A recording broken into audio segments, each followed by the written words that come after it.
Hi, I'm Alana. Hi, I'm Jonna. And we're Black Women Adulting. Or at least trying. Please, send help.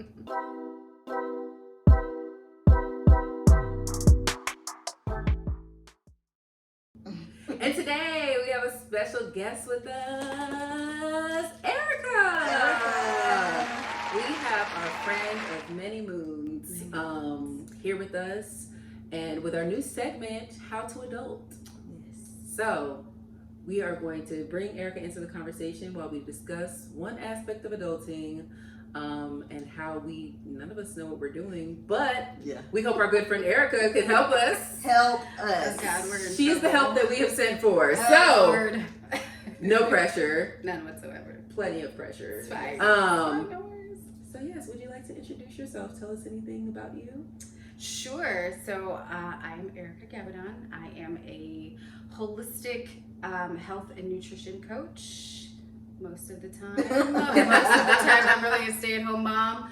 And yeah, all of that with a beauty. I know I got something in my eye. It's your hair.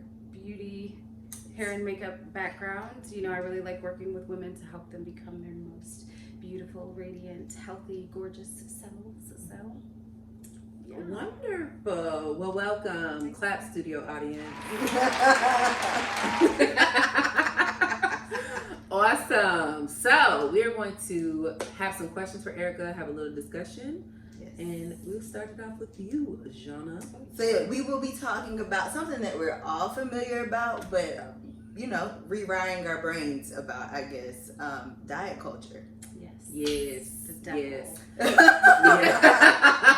So yes, as adults, health and nutrition, taking care of our bodies becomes actual work. Like when we were younger, for some of us, it was just kind of something we didn't think about it. For some people, you might have thought about it more, but I just, always thought I was fat and just ate whatever. And I was just like, oh, I'm fat, whatever.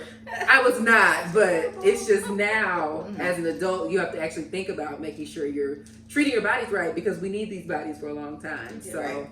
And I think we talk about it like all the time. We're talking about like what we're eating. Oh, I should stop dieting, or I should start dieting. I should eat this. Right. So let's talk about it, Erica. What is diet culture? So diet culture, aka the devil, it's just kind of like this like system of beliefs that tell us that like you have to diet, or the biggest thing is like the worst thing you could ever be in life is fat. Like you don't want to be fat, don't ever get fat, and if you do get skinny, you need to work really hard to never get fat. And so it's just this like it's fat phobic. There's so many other things, so many worse things you could be in life other than fat. But that's like diet culture at its heart is telling you don't get fat, skinny by any means necessary.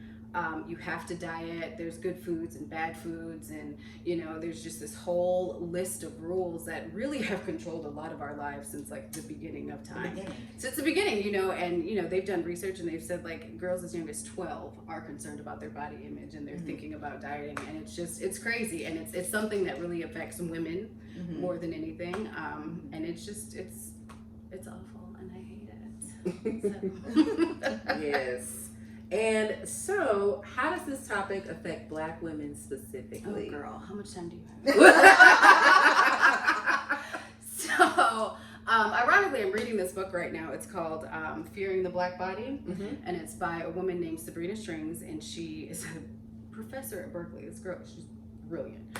But really, she kind of talks about, and I haven't made it through the whole book yet, but I just started reading it. But it talks about how diet culture at its inception is racist in nature, and how this whole idea of like a smaller body came about to differentiate rich white women from Black women, and how the Black women were seen as fat, lazy, and gluttonous. And so at this time, people were preaching, that gluttony is like the worst thing you could ever be. And so they used it as a way to dehumanize Black women and discipline and control white women. So diet culture at its core was never meant for us.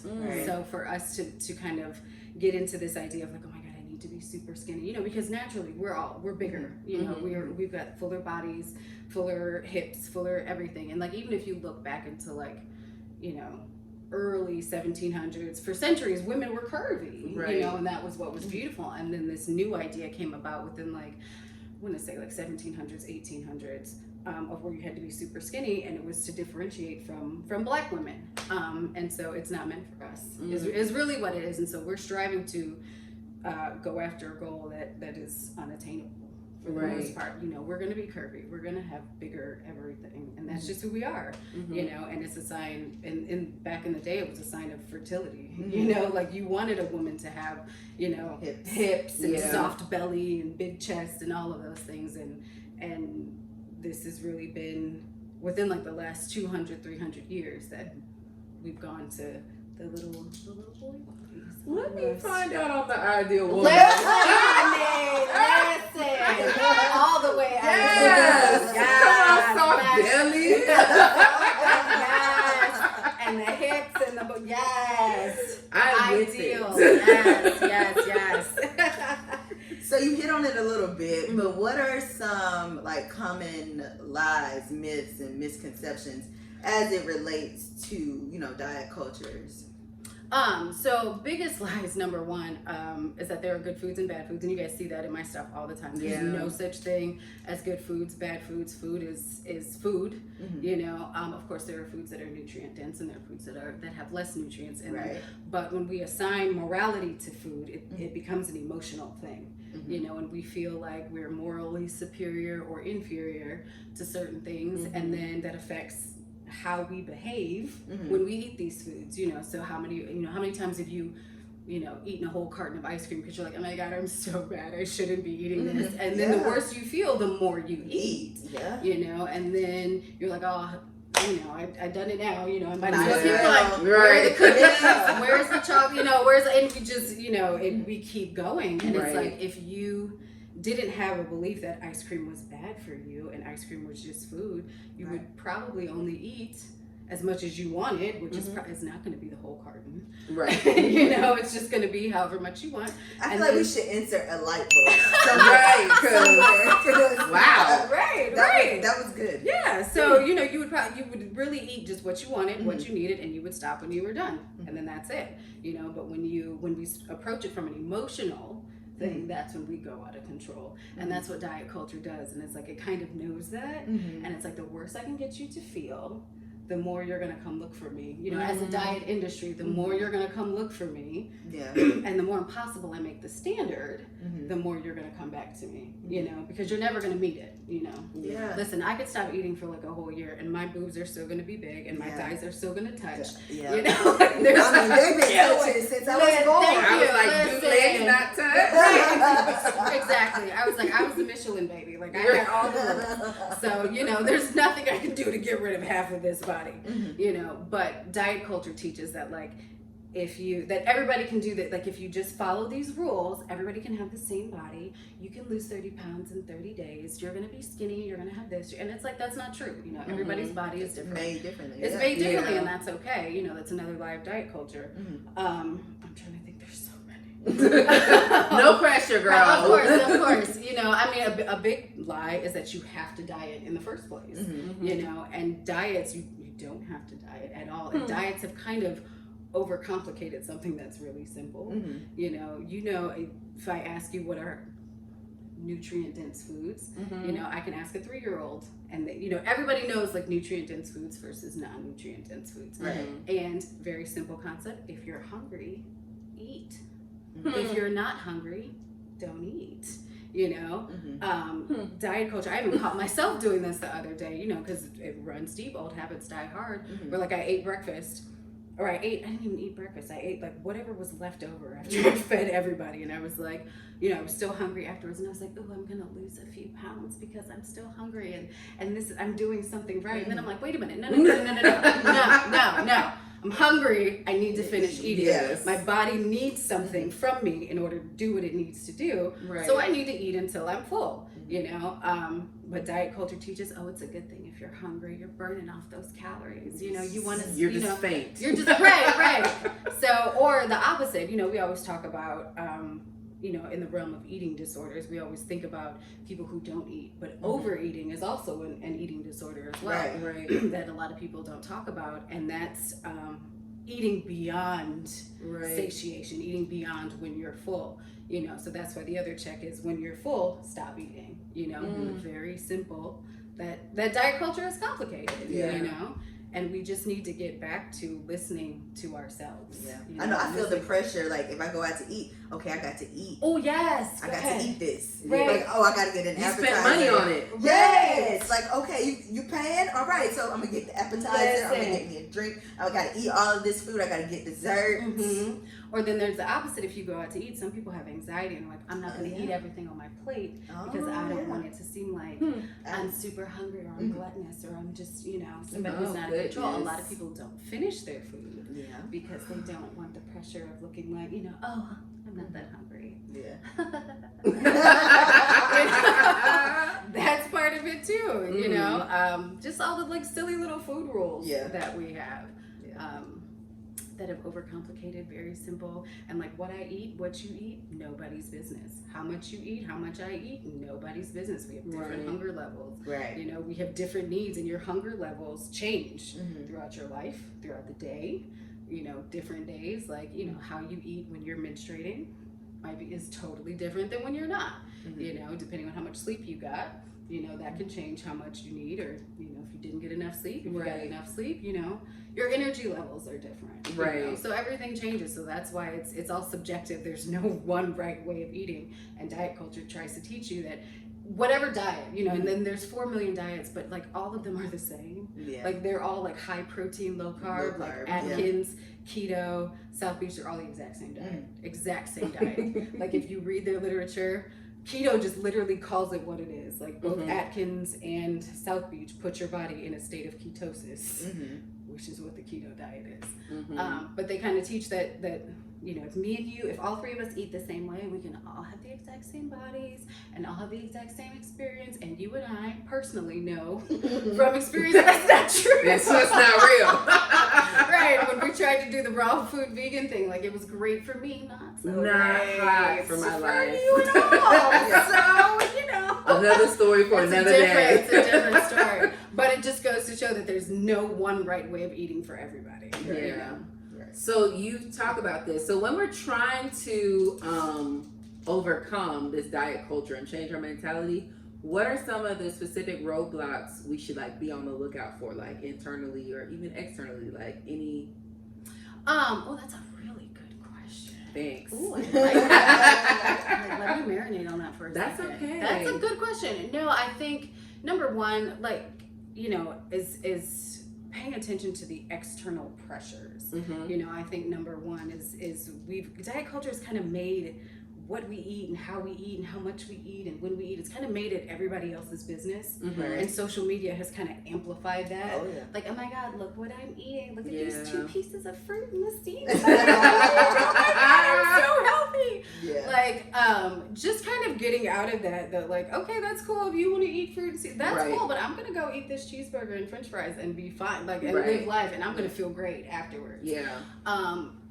Just kind of getting rid of like the comparison, like I need to do what everybody else is doing, or feel the pressure of, oh my God, should I go gluten-free too? Because everybody's going gluten. There's nothing you can do in life to make me give up gluten. It's not happening. Bread has been too good to me for too many years. I'm not giving it up. I tried it. I'm not doing it. So whatever. But then also understanding, kind of getting rid of like the shame and the guilt. And I think that's a huge, huge part of what diet culture does to us and what society does to us in general. It just kind of makes us feel guilty for everything. So just kind of being aware of that voice that sits down with you that says, you shouldn't be eating this, don't eat that, or you shouldn't do XYZ, or you ate a whole bunch yesterday, you probably shouldn't eat that much today. It's just it's being aware of whatever your internal monologue is telling you, and how much of it aligns with you and how much doesn't. Right. And if it's something that makes you feel guilty or makes you feel shameful, check that.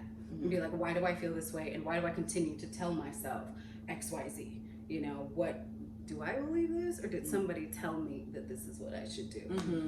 Does that answer your question? It does. Okay. So specifically speaking, how do you yourself personally, like when it comes to guilt and shame, how do you avoid those roadblocks? Well, like even like I told you, like the other day where I had to check myself and was like, oh, I'm gonna lose weight because I'm starving. Like, it's just really paying attention in those moments, and that's my whole thing about having a good relationship with food versus, you know, the food itself.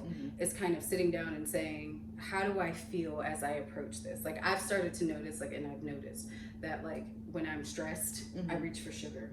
Sugar is my stress food, you know, like Same. Listen, Yeah. when quarantine hit, like about a month in, like I could eat a sleeve of Oreos, like without even blinking. Whereas like golden, yes. That's another story that I don't want to talk about. But like, whereas like on a normal day where everything's cool, like I can probably only eat like 2 or 3, but eat a whole sleeve, no problem, didn't even think about it. So when stuff like that starts to happen, I'm like, okay, what's going on? You know, I start to kind of check it and just really kind of focusing on my mentality and my behavior when I sit down to eat. And it really is like having a conversation with myself. I don't need to feel guilty for eating this. You know, I don't. So you're undoing everything. I'm literally undoing. So like when I want ice cream, I want ice cream. I don't have to talk myself out. I'm like, oh well, you know, maybe you should have some strawberries instead. Like, no, today I want ice cream. I'm gonna eat this ice cream. I'm gonna enjoy it, and then I'm not gonna feel bad about it. And I'm done. Once I'm done with it, I'm done. And then it's like, you know, again, I don't have to eat the whole carton. I don't have to eat the whole sleeve of Oreos. But if I say I'm gonna eat as many as I want for as long as I want, you know, it's then just food. It's just food. It's just food, and it's so simple. But we have allowed it to be overcomplicated, and that's what it's literally undoing. You know, and having those mental conversations with myself like a crazy person. Okay, so our next question. So Erica, for somebody who has not quite, you know, created an anti-diet mindset, yes, I think that's right. Sure. And but also still wants to lose weight, like how do they reconcile the two? Like I don't want to think all food is bad, but also I'm trying to be slim thick for the summer. So how do I do that? Oh, I love this. Okay. So the first thing is number one is to I'm totally for losing weight, you know, however you choose to, well, not however you choose to do it, but you know, the first thing is that you want to make sure that you're doing it for the right reasons, you know, because a lot of times we feel like we need to lose weight to be accepted or to be loved, you know, and those are the little sneaky things that sneak in there, like, oh my god, I'll be happy as soon as I lose XYZ pounds. So right, well, yes. Yeah, no, like you won't. Like right, you won't. And you know, and that's one of my big things. I'm like, you know, your best self is not on the other side of punishment and deprivation and all that. You know, it's not, that's another lie of diet culture. But you want to make sure that you're doing it for the right reasons. The other thing to remember is that your goal weight and your natural weight might be 2 different things. And so number one is to accept that your natural weight is the weight at which your body says, okay, this is safe. You know, we can function perfectly at this level. Anything lower than that, we start to run into trouble. And a lot of times, because of diet culture, because of society, we think that we need to be, you know, super, you know, I won't put a number on it because everybody's weight is different, but you think you need to fit into this box. Because your BMI. Your BMI is a liar. BMI is a joke. Like I was told that I was obese at I was at 16 because of my weight, but I was like, the average person my height is in the 4th grade. Yeah. She's very short. I'm very short. Right. So the average, and again, I'm like, according to BMI, like I am morbidly obese. Right. I'm like, I am a grown woman like, with 2 whole kids. Like I'm never going to be what BMI says I'm supposed to be for my height, because the average person my height is 9 years old. Yeah. So it's just not going to happen. In any event, again, recognizing that your natural weight and your goal weight might be 2 different things, and that's where I think that's the hardest part to accept, because you know, we all have this vision of ourselves as like, you know, Barbie dolls, and it's like, no, baby, right? You know, so and being comfortable with that, and I think once you get the idea, like you know what foods are best for you, and you know what foods work with your body and what foods don't, and once you take the stress out of diet, I can talk for hours. I'm trying so hard. It's okay. To winnow down, like, there's so much to it. But it's like, you know, once you take the stress out, because dieting makes you really stressed. What happens when we're stressed? Your cortisol levels go up, you eat more, and you retain more. Yeah. Your body literally holds on to more of your weight. So once you take the stress out of it, there's no good foods, there's no bad foods. I'm going to eat what I want, when I want, how much I want, and I'm going to stop when I'm done. That calms your central nervous system down to where you can enjoy the food that you eat. You can pay attention to your hunger cues to where you're like, okay, I'm full, I'm done, I don't need to eat anymore, or I'm not done, I need to keep eating. And so that lowers the weight as a whole. And I always think that just cooperating with your body, diets go against your body's wisdom. You know, anytime you remove food groups, anytime you reduce calories and you're not eating, that counters the wisdom of your body, and there's always going to be a reaction, and your body's always going to seek to get back what it lost. You know, which is why everybody gains. Listen, which is why you gain your weight back after your diets. Right. You know, they say diets don't work because 95% of people who go on diets gain all their weight back and then some within 3 years. Everybody, this is 95. 95% of people. So it's because you think you lost 30 pounds in a diet, and your body's like, we lost 30 pounds in a famine. You know, so now I got to get that back. So once you that was a quote from a whole quote. I was like, wait, she sped past it. I was like, ooh. Listen, but that's reality, you know, because when you counter your body's wisdom, it feels like your body's always going to seek balance. You know, you walk outside in 32-degree weather, it's got to warm your body back up. You break a bone, it's got to fix it. It's always got to bring you back. So when you lose 20, 30, whatever, by starving yourself, by sheer restriction, by restricting, I'm not eating carbs, I'm not eating this, I'm not doing that, body's got to bring you back. You know, your body's like, oh shoot, we lost all this weight by literally in a famine. You put your mind in famine mode, and it's keeping track, and it's like, okay, we lost 30, but we're going to gain back 40, you know, just to make sure that we're okay next time. It's a what's the word I'm looking for? A response. It's a preservation. It's trying to keep you alive. You know, your body thinks you're dying. You know, your body thinks you're in a dangerous situation. So it's trying to keep you alive. And so that's what diet culture doesn't want you to know. You're gonna gain all your weight back. So I think anytime you work with the wisdom of your body and you respect your body and you give your body what it needs when it says it needs it, you give it the water, you give it the sunlight, you give it whatever kind of movement feels good to you. You don't have to go to the gym for 47 hours a day. You know, you want to do 5 minutes of yoga, you do 5 minutes of yoga. You want to walk outside around your block, cool. Whatever you want to do, you want to dance in your living room like an idiot, go right ahead, do whatever you want to do. Your body just needs some kind of movement, and it all counts. You know, diet culture is like, no, you have to go kill yourself at the gym, you know, 7 days a week. You know, you have to do it. And it's like, no, everything counts. Your body needs movement. It doesn't say what it needs. Whatever you want to do, whatever feels right, do it. And anytime you do that, your body's automatically going to bring you, once you have a trusting, healthy relationship with your body, it's going to bring you to your natural weight, period. There's no way it's not going to, because it wants you to thrive. That's your thriving weight. I don't even want to call it. You can trust me. You can trust. And how you create trust, you stop starving your body. You let it know, like, when you're hungry, I will feed you. When you're tired, I will give you rest. When you need this, I will give. That's how you establish trust with your body. I love my body. Listen, you gotta love your body. Diet culture teaches you not to love your body. Your body is your problem. Your body is your biggest enemy. And it's like, if anybody wants you to be alive, it's your body, right? It's like, we're in this together. You die, I die. Right? You're sick, I'm sick. Right. Like, no, I need you to thrive.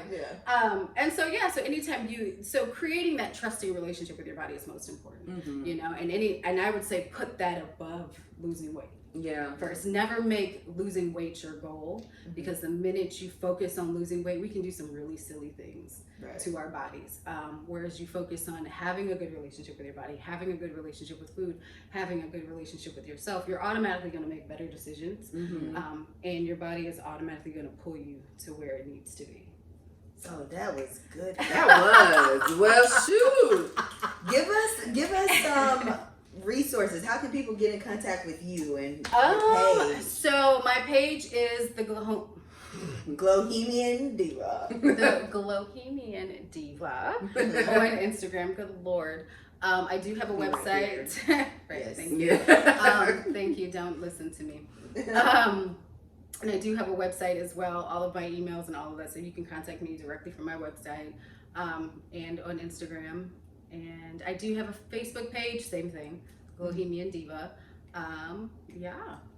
Awesome. Yeah. Well, thank you, Erica, Thank for you joining so much. us. My friend. Anytime. Yes. That was so good. Yes, it really was. So, all you out there who might have work to do with loving our bodies as we are, Yes. for whatever you want your ideal body to be, we hope that it is healthy, and we Yes. hope that you start trusting yourself and your body and what it needs. So until next time, we will see you. Don't forget to like, comment, and subscribe. Gracias. All of those. Bye. Bye.